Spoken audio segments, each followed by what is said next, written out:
What's going on? Big A, the Bank Geek, coming at you with another video. I know it's been a very long time since I've uploaded a video.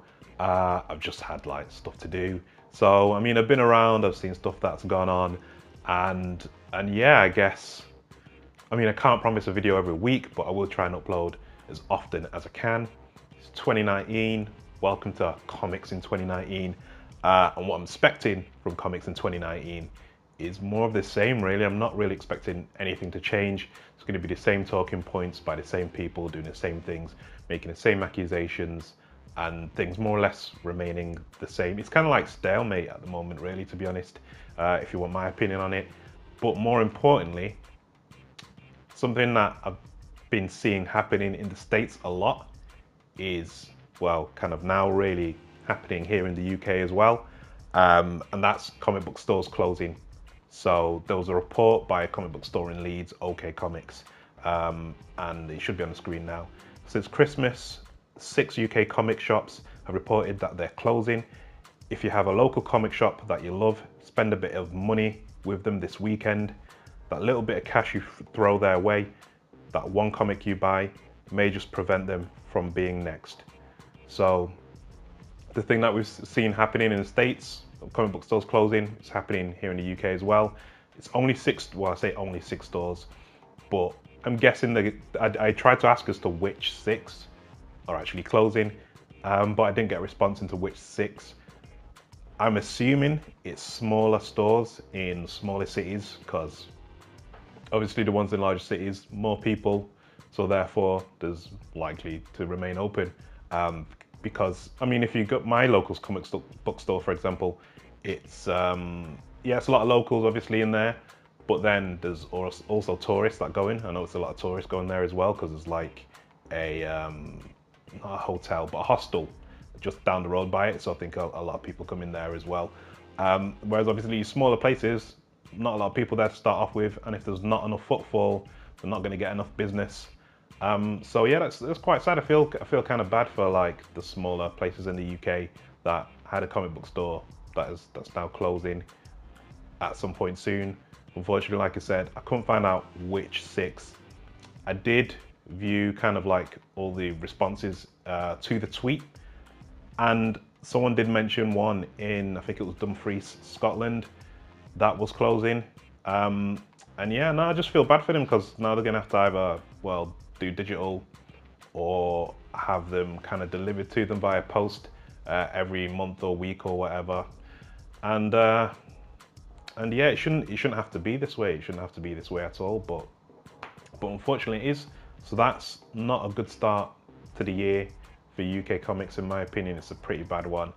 And there's no really way for people to talk about it. It's not like we have the same kind of, I don't know, infrastructure as the States, really. So there isn't a platform talking about this, saying what's happening in the UK comic book industry, or for UK comic book stores, really. It's just not there.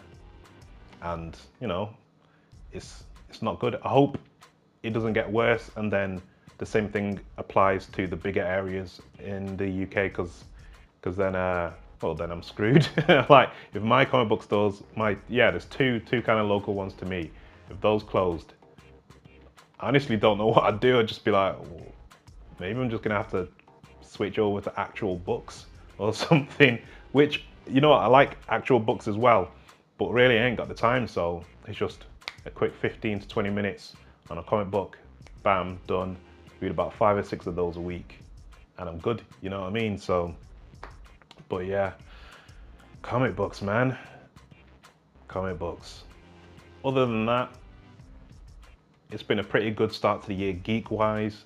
We got the Spider-Man trailer that came out. I really liked it. I thought it looked good. I liked what they're doing with it. I didn't really think it was actually going to come out, because there's always these rumors of when a trailer's going to come out. And then you're like, nah, there's no chance. And then it came out, and I went, oh yeah, actually it is like 6 months before it's due. So yeah, this was like around the right time to have like a teaser for Spider-Man. And then you got the John Wick 3 as well. I thought that was dope. My favorite bit is where he threw that gun at that guy. It was just so good. I just let out the biggest laugh even. And I don't even know what the word parabellum, is that what it's called? John Wick 3, parabellum. I don't know what that word means, but I'm assuming it means fucking shit up. That's what I assume it means. I'm gonna probably look it up on Google and see what the word means, because I've never heard of that word before, parabellum. I don't even know if I'm saying it right. But yeah, that was dope as well. Young Justice has come back, and I love this show. It's just so intricate and smart, and it's gotten a bit edgier because it's not on Cartoon Network, it's on DC Universe.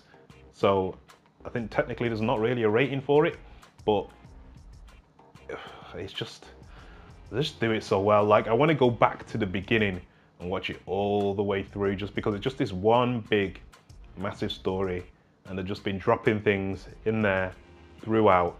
And I mean, it's just so well done. It's like one of the best versions of like the DC Universe, in my opinion. And they just do the characters justice. That wasn't a pun. That wasn't any kind of pun I was trying to do there. I was literally saying they do those characters justice. So I'm so pleased that our show is back. And man, I hope they say, yo, we're doing a season 4 in a bit. Give us a little bit of time, because that would be wicked as well. Oh, what else? Oh, and I was so happy to hear the news that we're getting a continuation of Ghostbusters set in the original canon universe. That's all I wanted originally. That's all I wanted. Just set it in original canon. Like, when it comes to reboots and things, the only good ones I can really think of are like the Planet of the Apes ones. And it doesn't take much to have the heart of the original thing and put that into a reboot. And I didn't even see the like rebooted Ghostbusters, just because from all the promotional material I saw, all the interviews that I read, I was like, it seems like it's missing the heart. Like, they've not mentioned what makes Ghostbusters so special to me, or to anyone who's actually ever seen it or who loves it.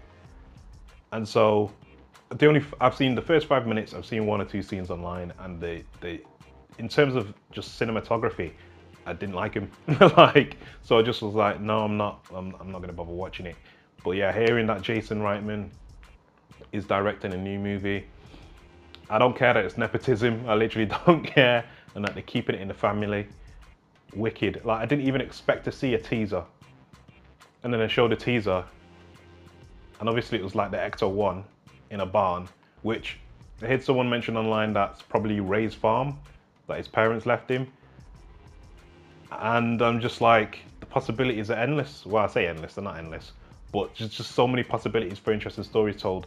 What happened in that gap of time that we've had since, what, 1990, which is when Ghostbusters 2 ended, all the way up to 2019 or 2020 when it comes out, summer 2020. It's nuts, it's insane that they're actually giving us what most people requested in the first place, which is what they should have done. But yeah, this is my first video 2019. Ramblings of me. Like, comment, subscribe, hit the bell notification, and as always, catch you on the next one.